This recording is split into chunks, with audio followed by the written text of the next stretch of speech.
Halo Sobat Ekspor, selamat datang di podcast Ekspor Talk, tempat kita bahas peluang bisnis luar negeri dari sudut pandang pelaku usaha Indonesia.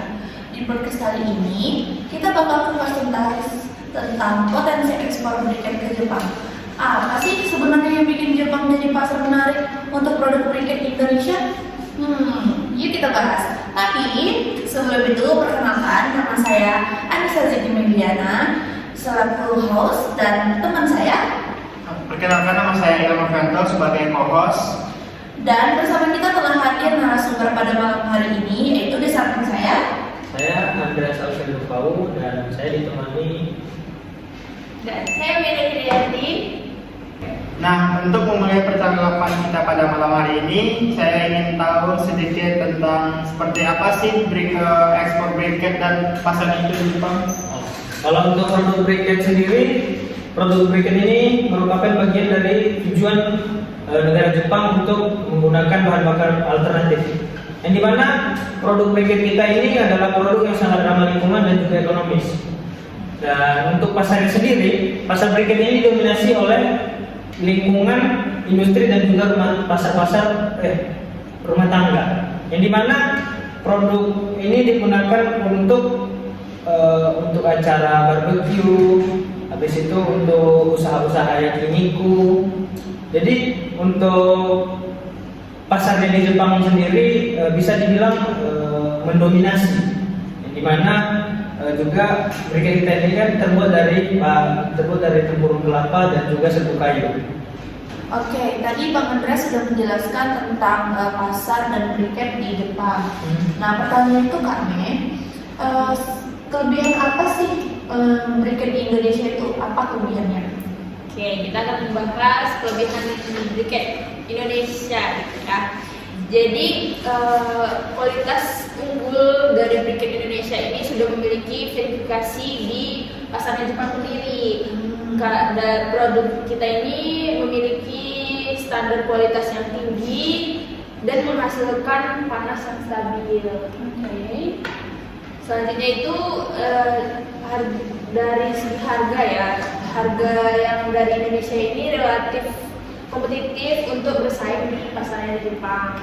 Nah, selanjutnya karena ketersediaan bahan baku dari Indonesia ini sangat melimpah ya, seperti kata Bang Andreas tadi kan kita dari tempurung kelapa dan serbuk kayu yang sangat-sangat melimpah di Indonesia ini. Makanya untuk memproduksi briket ini kita lebih gampang untuk memproduksinya.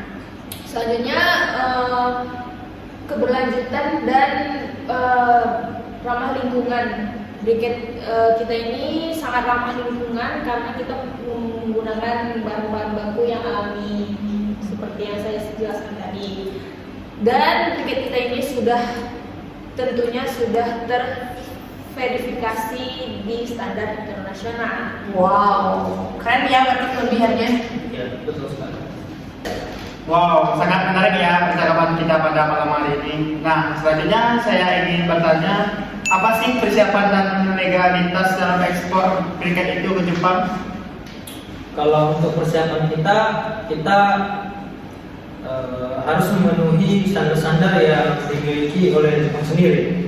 Di mana kita tahu bahwa Jepang ini memiliki standar yang sangat tinggi, baik itu memasuki negaranya sendiri dan juga termasuk barang-barang yang memasuki wilayahnya. Dan untuk aspek legalitas, kita sendiri sudah memiliki izin ekspor yang sah dari pemerintahan kita sendiri, yaitu pemerintah Indonesia. Dan untuk dokumen-dokumen penting seperti sertifikat of origin, invoice, packing, dan sertifikat fumigasi, dan juga sertifikat kualitas. Serta kita juga mencantumkan informasi-informasi yang sangat lengkap terhadap produk yang akan kita kirim. Yang terpenting itu adalah segi kualitas dan juga segi keamanan produk yang kita perjualbelikan untuk masyarakat yang di Jepang. Sebab Jepang sendiri selain untuk melakukan pemasaran, dia juga melakukan perlindungan terhadap masyarakatnya yang menggunakan produk dari luar negaranya. Jadi itulah bagian dari persiapan dan juga legalitas kita sendiri dalam melakukan ekspor ke negara Jepang. Oke, next ini pertanyaan terakhir untuk Kak Meme. Pertanyaan itu Kak, tantangan dan tips apa sih dalam ekspor kriket ke Jepang itu? Oke, pertama kita akan membahas tantangannya. Seperti yang kita tahu, Jepang ini kan sangat ketat dalam memilih eksportir dari negara lain. Contohnya itu negara Indonesia sendiri. Seringkali kita tuh harus memenuhi standar ketat Jepang dan seringkali kita harus menyesuaikan nih dengan kebijakan yang berubah sesuai kepentingan yang ada di Jepang. Nah, untuk triknya kita harus meningkatkan kualitas dan sertifikasi produk kita untuk berkelanjutan mengekspor kita itu di negara Jepang. Selanjutnya kita harus mampu mengoptimalkan strategi pemasaran dan kita harus meningkatkan kemasan nih. Contohnya kita membuat tulisan Jepang di kemasan kita untuk menarik konsumen dan importir dari Jepang agar dia mudah untuk membaca dari kemasan produk kita. Ini dilakukan untuk meningkatkan daya saing dan produk kita di pasar Jepang gitu.